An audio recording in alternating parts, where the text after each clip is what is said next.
Bakit ako narito at ang ilan pang guro na kasama natin ngayon? Dahil naniniwala tayo na napakahalaga nung pinaglalaban ang mga mamamayan na nasa harapan ng Senado ngayon. Pera ng bayan ang nilulustay ng Senado sa pagpapa-aircon, sa pagpayag na dyan magstay si Bato sa Senado. Payag ba tayo na yung ating pera, pinaghirapan na buwis, gagamitin para ang kriminal na si Bato, human rights violator na si Bato, ay dyan mag-aircon, dyan maglulungga? Payag ba tayo? Yan, talagang hindi tayo payag kasi alam natin, ang Senado supposedly, dapat ito ay gawaan ng batas, hindi kanlungan ng kriminal, human rights violator. Kaya hindi tayo sumasang-ayon sa desisyon nitong ating Senado, ng majority sa Senado, na ikakanlong nila si Bato dahil lang sa siya ay isang senador. Di ba ang sinasabi nila noon pa, no one is above the law. Ang batas ay batas, kahit ang mga babatas ay dapat ikulong at arestuhin kapag sila ay nagkasala. Kagaya ng nangyari dito sa Oplan Tokhang, na daan-daang libo-libo nating kababayan ang pinaslang. Hindi na maibabalik ang buhay.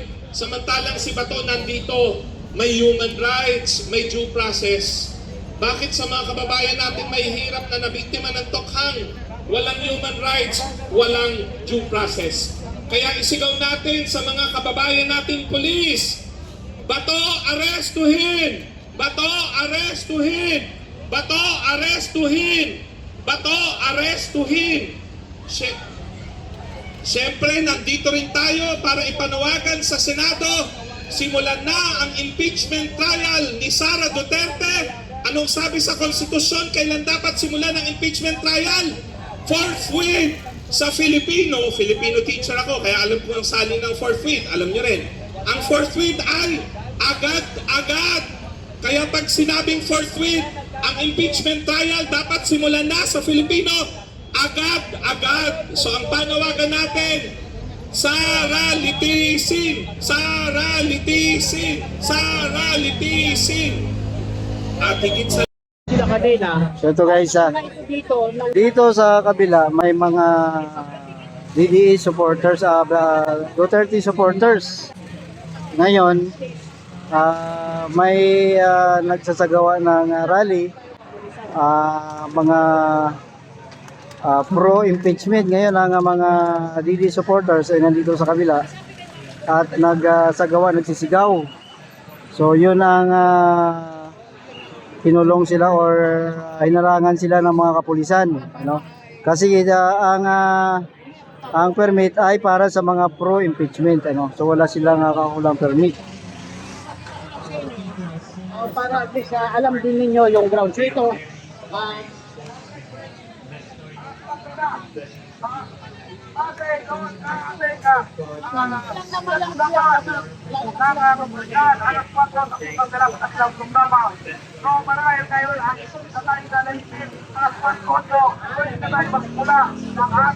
programa at pagpapilari ang aming kalooban na nangyayari sa aming gobyerno na mga ang sinanakaw ay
Arestuhin! Arestuhin! Sara Duterte! Itiisin! Itiisin! Bato de la Rosa!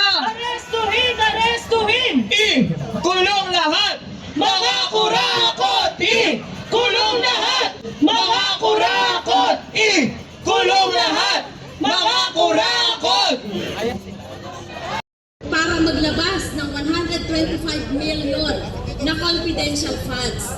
Kaya wag nating kalilimutan na panagutin din si Marcos Jr. doon sa Nagawa ninyo! Hindi kami nagawa ninyo! Ay, yan na! Ang gagawa mo!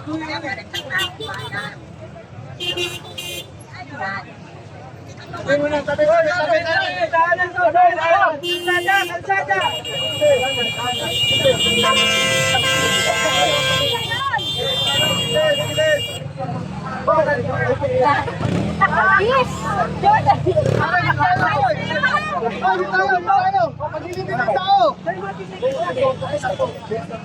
Sir, maglagay na lang kayo. Hindi po kami ng harang sa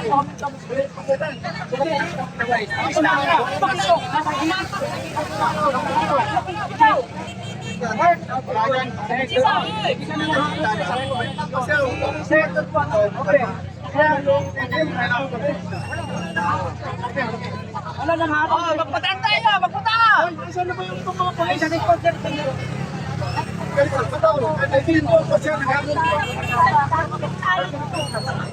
Sir, hindi ka namin nakita. Nagulang na natin. Nabasa. Okay na.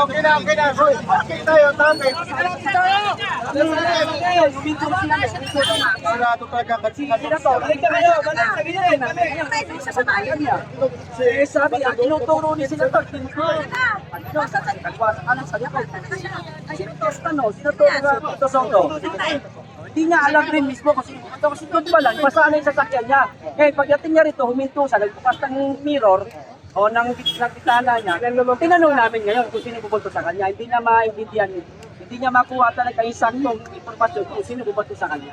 Ayun lang yun. May video kami. Okay, salamat sir. Oh, gilid naman po, gilid. Lapol sa lap. Guys, oh. Sa kabila mukhang may commotion doon. Basta.